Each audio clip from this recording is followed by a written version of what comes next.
Hello and welcome to a new series called NES Classics. This series will focus on the NES and Famicom exclusively.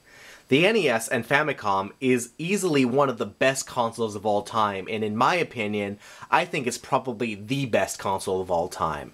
It was an 8-bit revolution that revitalized the industry after the crash of the mid-80s, and importance of its franchises cannot be denied. It started games like Super Mario Bros., Legend of Zelda, Metroid, and right here, the original Megaman.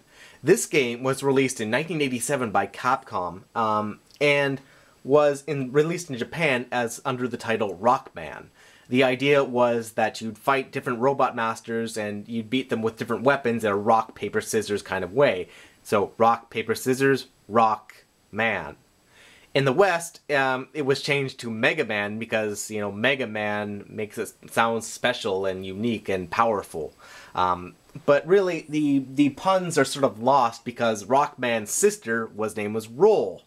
And her name was Roll in North America too, so you had Mega and Roll. Doesn't quite have the same ring as rock and roll, right? So anyway, let's get this going. The Mega Man games are all fantastic, starting with the original.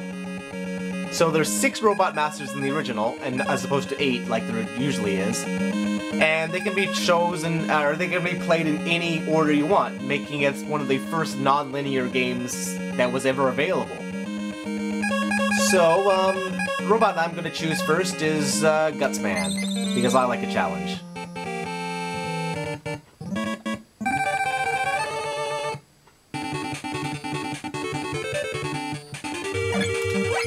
Even back in the first game, the series was known for having amazing music.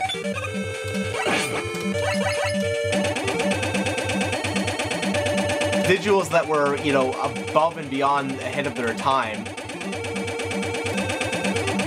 And challenging gameplay that kids would not expect. The only reason I can do this at all is because I've had, endless amounts of practice. But even still, I'm nowhere near a Rockman master.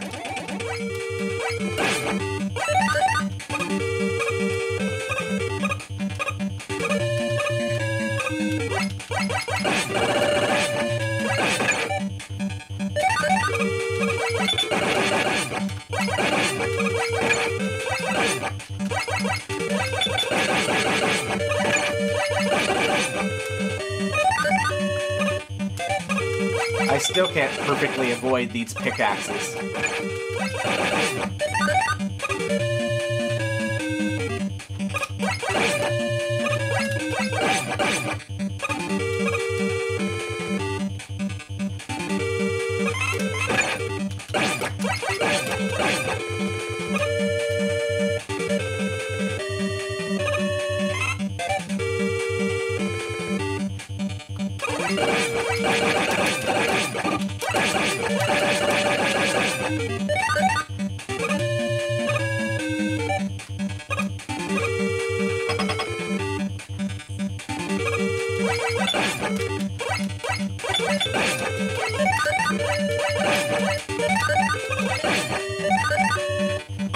Alright, here we go, Gutsman.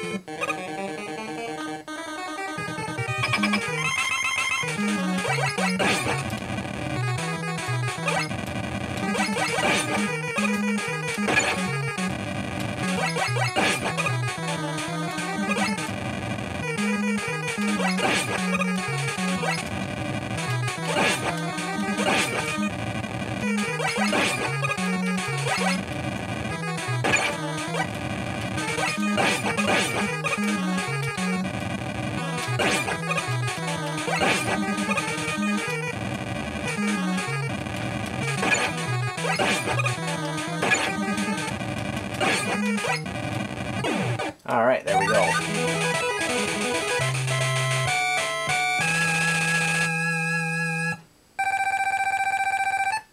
Of the 6 NES games, only the original game has a scoring system. This, I guess, was considered too archaic for NES standards back in the day. you know, and eventually abandoned.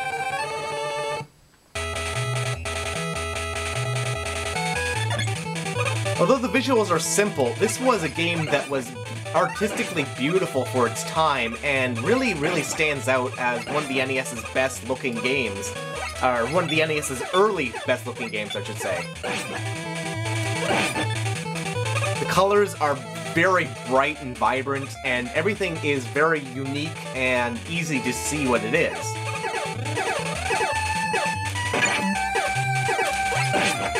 Hampered by limitations, Megaman was chosen to be blue because there were more blue hues in the NES's color palette than any other color.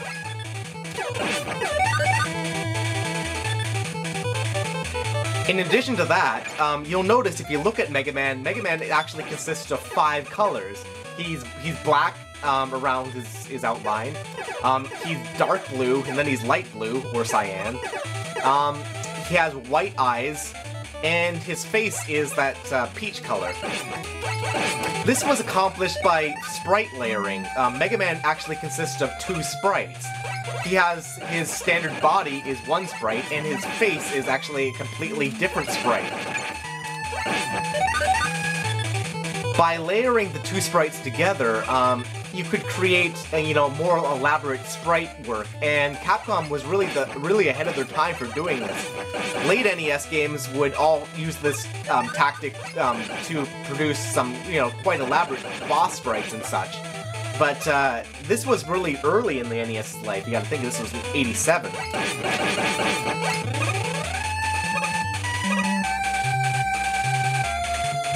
Now the weapon I picked up from Gutsman was the Super Arm.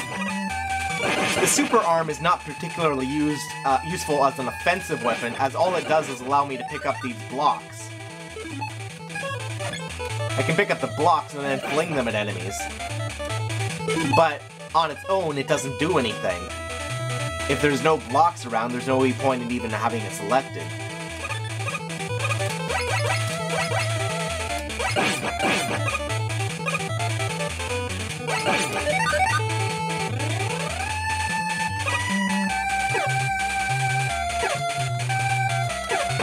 Oh, dang it.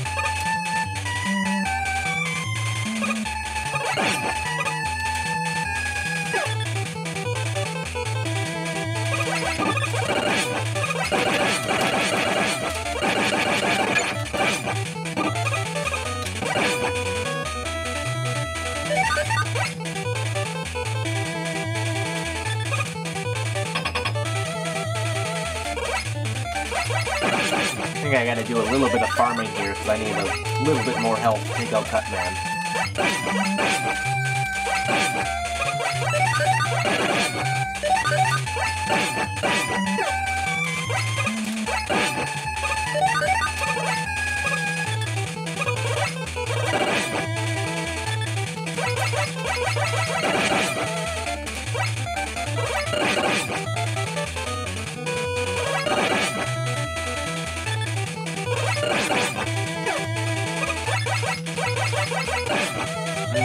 Guess the game's not gonna give me any.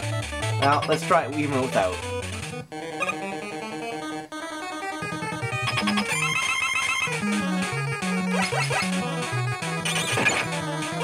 You'd think Rock would easily be able to beat Scissors, but I guess not. No, I don't have enough health there. I needed more health. Respawn. Try again.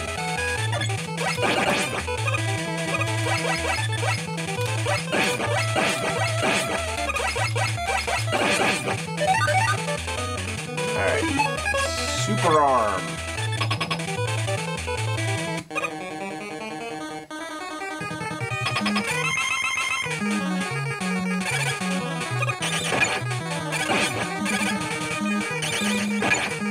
Gutman.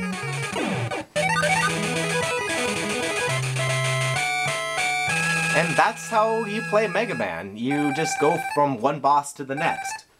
Cutman's weapon, the Rolling Cutter, is especially good against Leckman. So he would be the next choice. So thanks for watching, guys, and I'll see you next time.